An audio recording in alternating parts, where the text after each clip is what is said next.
Hello, everybody. My name is Spy, and for people who watch the channel regularly or are interested in this kind of topic, I want to be clear. I have a video that came out just the other day, and it is entirely the plot of Skyrim. It is the entire thing. If you are curious about anything that is said in this video relating to Skyrim, or you just want to have more information or the source information, go check out the video. That actually has timestamps in the description for all these things that I'm going to be talking about. But today's topic is, well, the blades. I wanted to go ahead and get this off my chest, and because I plan to make a lore series for all of these different facets of all these games that I love, and so the best way to do that, in my opinion, was to go ahead and make a compendium for the entire plot of the game and put it on the channel for you guys to watch. And that way, if there's anything that I say here, you guys can definitely double check everything that I say with the video, the source material, and there can be debate about a lot of these things as well because listen, I'm not a lore beard. Um I love the Elder Scrolls franchise. This game franchise, the series itself has been pretty much part of my life for as long as I can remember. I grew up, in the 2000s. I had Oblivion, I played Morrowind, I played Skyrim as well. I thought Skyrim was great when I first played it. I can't deny that. I love the game because I love the Elder Scrolls. And I also play Elder Scrolls Online. As many people who watch this channel know, this channel is actually more or less a Elder Scrolls Online channel mostly, but we do like to do separate things like this because we all have common interests in a lot of these games, the franchises before them, and I like to go back and play the first games. I do it regularly. I play Oblivion. I mean, I still play Oblivion. I still play Morrowind. I still play Skyrim. These are games that have been just in me forever. These are the things that are. This is probably the franchise that I'm closest to. Jack, you see, he's the other person on the channel for anyone who may be coming to the channel for the first time. Jack is the other person on the channel, and he loves, Final Fantasy. That is his big thing. Final Fantasy is his, it's what he grew up with, it's what he played growing up, it's what he played in his teenage years, it's what he played all the way up until he was an adult. And he still loves Final Fantasy, right? And for us, the people who really, really love Elder Scrolls, it's not much different. We all have vested interests in the plot and the way that the game is, the way the story is written, right? And a lot of the story comes from, well, many different angles. And I feel like we should go ahead and brush up on that before we get into this, right? Firstly, we have to take note that a lot of characters, well, they're giving you unreliable sources. Not everyone in the world is up to date on everything going on, and that's something beautiful that the Elder Scrolls franchise takes into account. Some things, however, in Skyrim are not. They're not unreliable narrators, they're unreliable delivering of the lore from the developer. It doesn't seem like it's an unreliable narrator. It seems like a fault in where maybe the new writers don't know, or maybe they didn't know, or maybe they, I don't know, tried to make the lore a bit of a divergence. You know what I mean? And we have precedent for divergences in the lore, and they're called dragon breaks for anyone who's curious, where the time itself splits off. And actually, for people who are interested, The Elder Scrolls Online is a dragon break. The entire plot of that game takes place during a dragon break. That's why it's technically not canon to the main series. The main series, going all the way back from Arena, really Daggerfall, started a lot of the main plots. Um, then Morrowind and Oblivion and Skyrim, these games came out and they have so much to cross reference. If you want to find out something, anything particular in the lore, if you want to delve in to, say, the Tribunal, these games, if you play them or if you watch stuff on YouTube or however you decide to engage with this media, you can find out a whole lot about any specific event or any specific kind of interaction or whatever was going on. You can really deep dive and find out what is the most accurate truth. And so today's video, like I said, is about the blades, and we're 5 minutes in, and I kind of want to go ahead and just jump right in and say that the blades in Skyrim are not the blades that we're normally used to. See, the blades in Morrowind and in Oblivion, they're basically elite guards. Think kind of like, Sidious, Darth Sidious in Star Wars. He has his royal guards, and they wear the red. Think even back to, it just all throughout time, right? All throughout time, emperors have had guards, these people that protect them. And the reason that the blades exist, truly, is because, well, they protect the bloodline of Uriel Septim. Well, not just Uriel Septim, but majority of the Septims. And their abolishment came at the end of the main plot line of Oblivion, even though we hadn't seen it. The blades had no task after Oblivion's end, which I won't spoil here. But they don't have anywhere to go. They're lost. They have no emperor to protect, and they even say in Oblivion the word Dragonborn, right? Because they are sworn to protect the Dragonborn. But the Dragonborn at the time of Oblivion, and even back farther, is mostly a ceremonial title. While Uriel Septim and his bloodline did have the continual, dragon blood running through, it's not necessarily that they were dragonborn. For one, they couldn't shout, which is a massive thing for the dragonborn. And Uriel Septim himself is not a true dragonborn. What it is that he has the dragon blood. That allows him to wear the Amulet of Kings or the Amulet of Saint Elysia, whatever version you prefer. But wearing that amulet on its own, that just signifies that he has dragon blood. That does not mean that he is a dragonborn. See, the terms have been muddled a lot throughout Skyrim, and going through it, you can definitely see that some of the things that they say, they don't quite line up with what we know of Skyrim. Like, for one, Talos worship is banned, but the act of worshipping Talos in Skyrim would not really be something they would do. It's Ysmir. They praise Ysmir. See, Talos was an Imperial. He was a man, but Ysmir was a Nord. So that's kind of what I'm getting at here when I'm saying that the lore, the terms, the way that it's all approached, it becomes very muddled when you start to apply the Skyrim level of these terms, what they use these terms for in Skyrim. 200 years later, nonetheless, I will give that there's 200 years later after the death of Uriel Septim, and it's absolutely true that some of these groups, some of these organizations will adapt over time, but I don't think they work here in Skyrim, and I want to get into why. So, firstly, Delphine is, well, she's really your main kind of person that you're going to be dealing with from the Blades. She's going to be the one that you mostly come to. She's going to be the one that actually forces the Dragonborn's hand into coming to see her. The way that Delphine forces the Dragonborn's hand to come visit her is very heavy handed. The plot is structured around it. But let's analyze that for just a moment. The Horn of Jurgen Windcaller. It is a symbol of who is Dragonborn. By retrieving this horn, you have become at least an embodiment, or at least show potential of becoming the Dragonborn. You pass the test. This isn't much different than if we go back to Morrowind, where the Ring of Moon and Star, it's, I mean, it's in the game. You could just go grab it. But the thing is that the trial to get it, that's what makes you, symbolizes you, at least within the world, as Nerevar, the incarnate.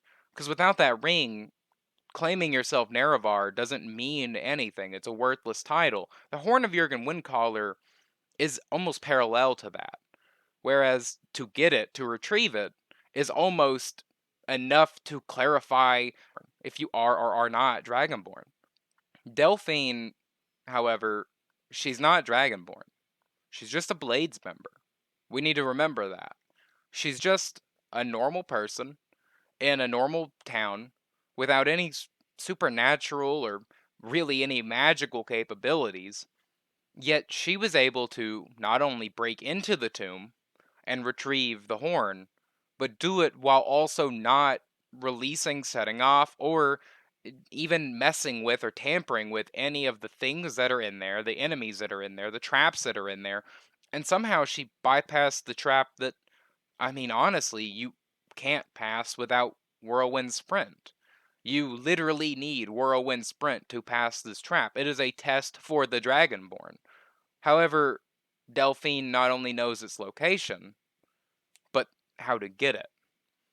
And it doesn't seem to make a whole lot of sense to the average player if you think about it for longer than a couple minutes. This is literally a test for the Dragonborn. This is literally them, the Greybeards. They tell you this is a signifier that you are the Dragonborn. But yet Delphine is able to go in, grab the horn, and then use it as leverage to clarify your position to her, which I feel like is a little bit forthcoming from someone who is supposed to not only guard and protect the Dragonborn, but also align and accept what he wants to do. You know, the Dragonborn is supposed to be the person they follow, not the person they ask questions to, not the person they, try to manage or help guide. The Blade's position throughout history has never been to guide the Dragonborn. It has never been to guide an emperor. It has never been to really guide much of anything. The true faction's purpose, I mean, truly, if we're speaking in blunt terms, is more of a meat shield. They protect the emperor. They lay their lives on the line consistently for the Dragonborn, for the emperor, for anyone who is who they're employed to. They're a mercenary group essentially, but not truly, because they are aligned with the imperial throne. Now, it has been 200 years, and of course, the blades were dismantled. We know this, and if you talk about why, it always leads to the Shivering Isles, I think, at least. And this is a little bit of a headcanon, right? But the blades got, well, they got shafted, right? They're no longer, they're out of the job. They don't have a job anymore. They're gone. We don't need them.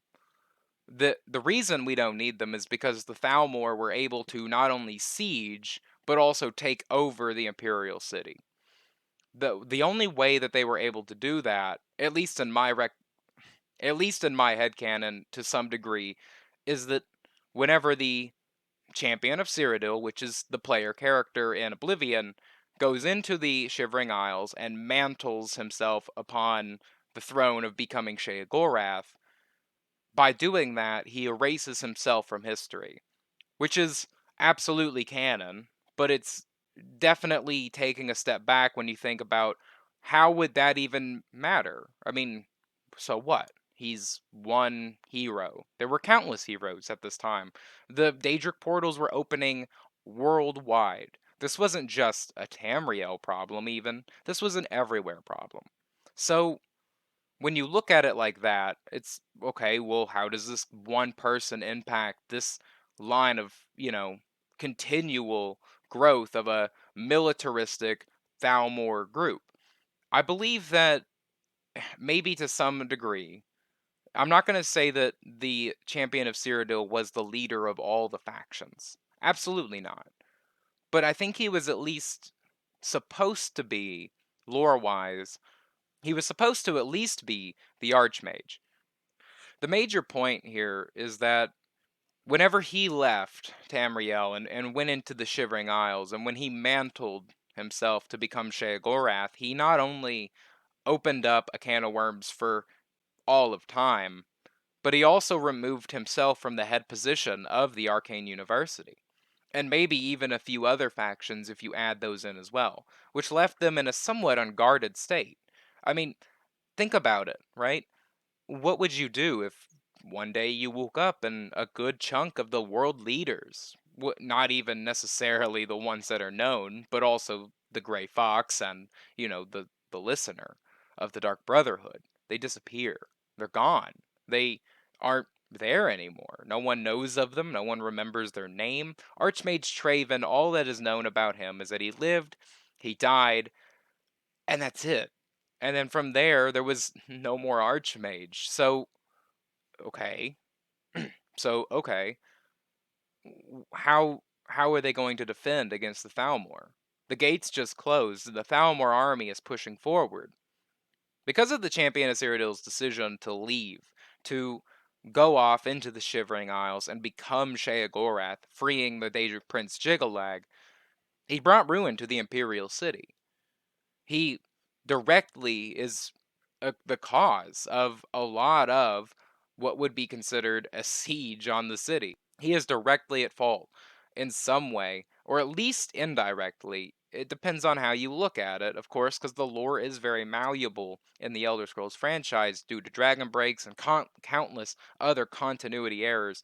But looking at it nonetheless, it seems that the Imperials are at a disadvantage. So then, how would their lore even get passed around to Skyrim? If the Imperials have become, well, weakened, why would any of their gods be worshipped in Skyrim? Why would Talos be worshipped? Why is Talos worship even illegal? Wouldn't it be Ysmir? I mean, the Thalmor are nothing more than just Altmers, and we know that Altmers are notoriously good at this bureaucracy level, right? So they wouldn't mix these up. They would know the terms. I mean, obviously, they'd have to. They would know who is in charge of which groups and which leaders, and they would be able to cut through and make sure that everyone is on the same page, that Ysmir, Talos, whatever you want to call him, is outlawed. So, how does this all relate to the Blades? Once again, right? Because we're going off now on Talos worship once more, and without a leader, the Blades collapse, right? The Imperial stealth army, essentially, is gone. They don't have them anymore, and they're forced to go into hiding. At the same time, the Imperial leaders are gone. No more Archmage, no more Fighters Guild leaders, no more even possibly the Dark Brotherhood's listener disappears, which would explain why the Dark Brotherhood is in such a disrepair at the time of Skyrim. Hell, even the Thieves Guild has fallen out of line from what they're supposed to be. But nonetheless, that's actually more or less what should be. The Thieves Guild never really has one leader. It just doesn't make sense. They're all individual and they're all in certain areas. They have to figure out how to best steal for themselves. But all the leaders have disappeared. So the point is that why would a branch that would be maybe located in Skyrim, why would they one continue to follow through with the doctrine? It doesn't it doesn't matter anymore. But two, even if they did continue to follow in with the doctrine, they stuck to the Blade's path, and 200 years later, there are a small, I mean, literally a tiny two-man army left of the Blades. How would they believe that they have any influence? Everything about them has been demolished. The Imperial legions and armies that supported the Blades is no longer. And at this point, really, the Imperials are at they're at an unfavorable position. The Blades themselves, the military group that they were, are no longer. Anything that they held before would be mostly null and void due to the fact that there's no emperor to protect. And this is what I'm getting at. I believe that the Skyrim translation of the Akaviri Blades has become, well, it's all over the place. No one seems to really know what the Blades are anymore. Esbern and Delphine don't even seem to have the same level of understanding of the text. I think it may be logical to even assume that these are mistranslations on the part of both Delphine and Esbern. How would they even know? It's been 200 years since the demolishment of this, well, honestly, reputable company of mercenaries for the Emperor. The question becomes more along the lines of where does Delphine and Esbern really, where do they really tie into the plot, right? Other than forcing themselves in, which they do continually. The first things that are said by Delphine are, I mean, I took the horn. You want the horn? You can have the horn, but I want you to help me figure out if you are Dragonborn. That's not their purpose. That's not the Blade's choice. They don't choose to demand things of the Dragonborn. If anyone, if any being is considered Dragonborn by the Greybeards, that is who they would follow. Or at least, that's who they should follow. See, the Dragonborn technically should be allowed, or could possibly, wear the Amulet of St. Elysia. There's no reason he couldn't. He is a Dragonborn, a full Dragonborn, and the dragon blood is all that's truly required for it, as well as Akatosh being the one who created it and assisting so much in just the journey of the Dragonborn. Akatosh definitely is a massive player behind the scenes. The question still remains of, well, what are the Blades' purpose? I'll tell you what their purpose is. It's to give an exact dichotomy, an opposition, a refusal of the path of the Greybeards. The Greybeards' entire purpose is to teach the Dragonborn wisdom. They teach them to be calm, to be relaxed, to be essentially like a Jedi, right? And that's fine. That makes sense for their role. They want you to be a calm Dragonborn because they understand that Ulfric himself, well, he can shout, and he doesn't use that power well. He uses that power to dismantle, and that is not what the Dragonborn should be. He should be someone to bring together, to rally arms. I think that it's kind of funny that the Blades teach the exact opposite.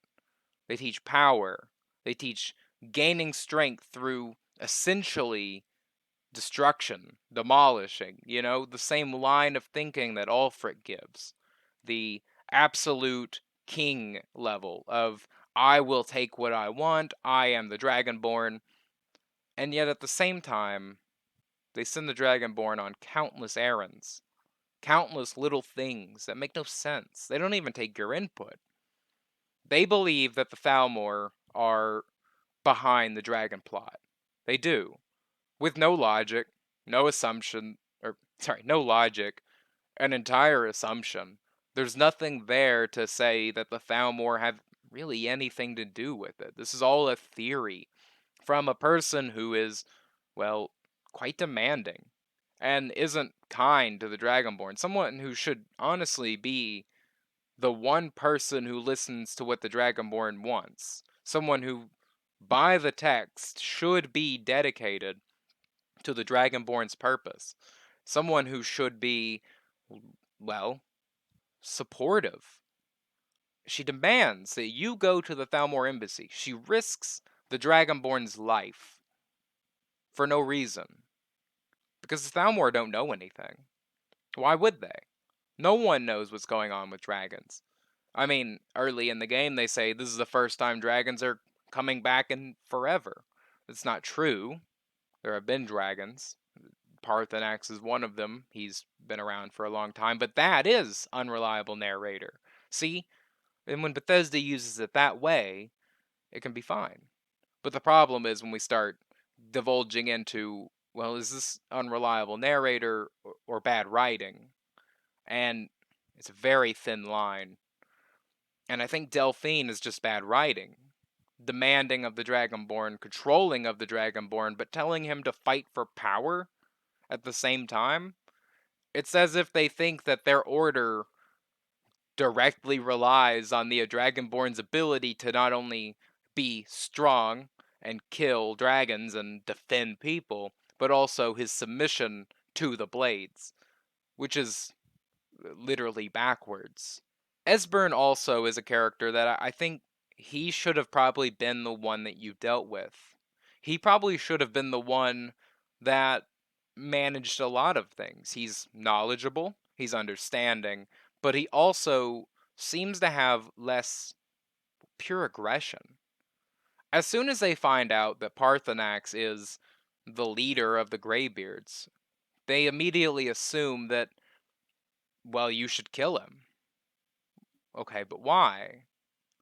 I mean, at any moment, couldn't the Dragonborn look at them and say, "Okay, but Parthenax, he taught me how to do Dragon Rend. I mean, not directly, but I mean, pretty much, right?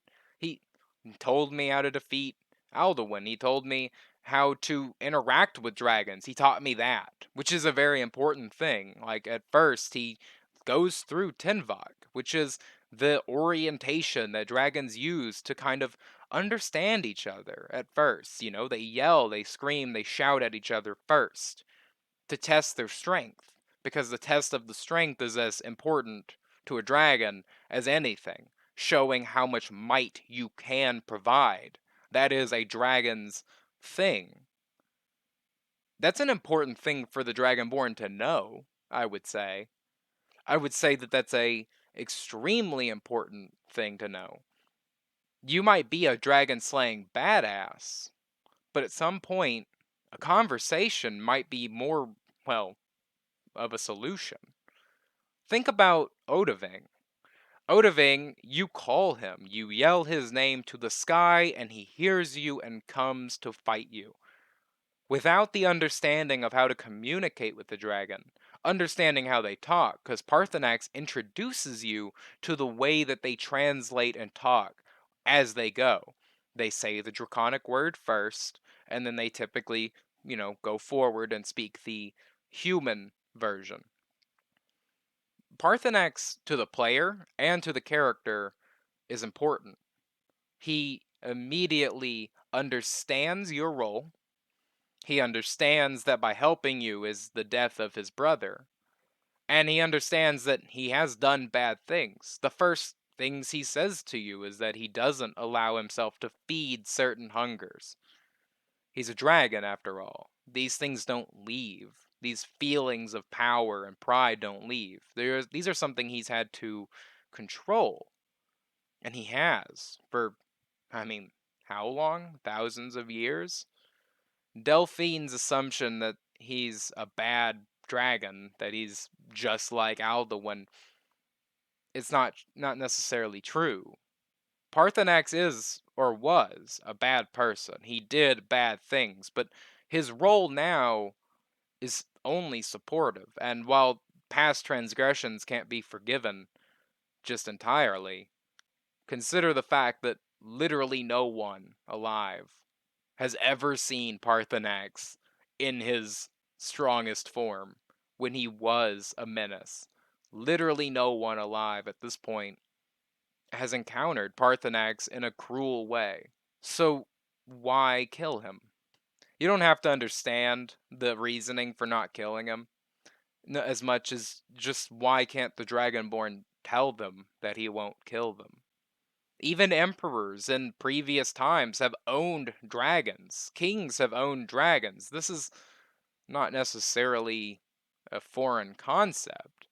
And if they're so concerned with power, why wouldn't they at least suggest that maybe you control Parthenax? Parthenax by far is one of the more strong leaders. He is essentially an immortal being and has powers beyond the Dragonborn ever could imagine, really, except for Dragonrend, which is something that was created by man anyway.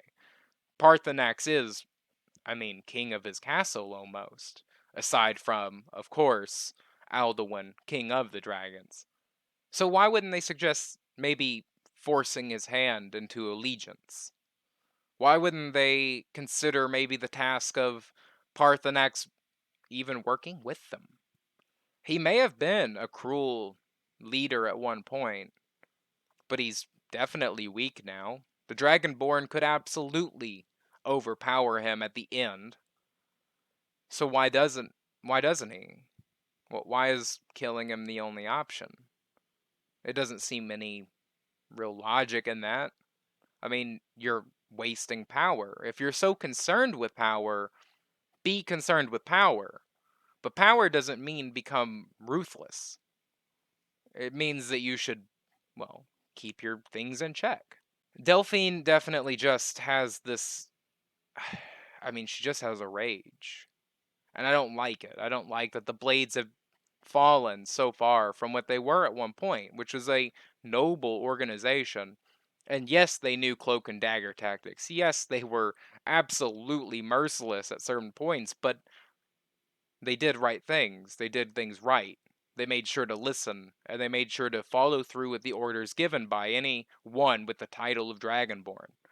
Why do I need to prove that I'm Dragonborn to her again? Remember, we're still talking about this. What is my purpose of telling her that I'm Dragonborn? Because she could just go ask the Greybeards if she wasn't so snooty. And Esbern, of course, is another.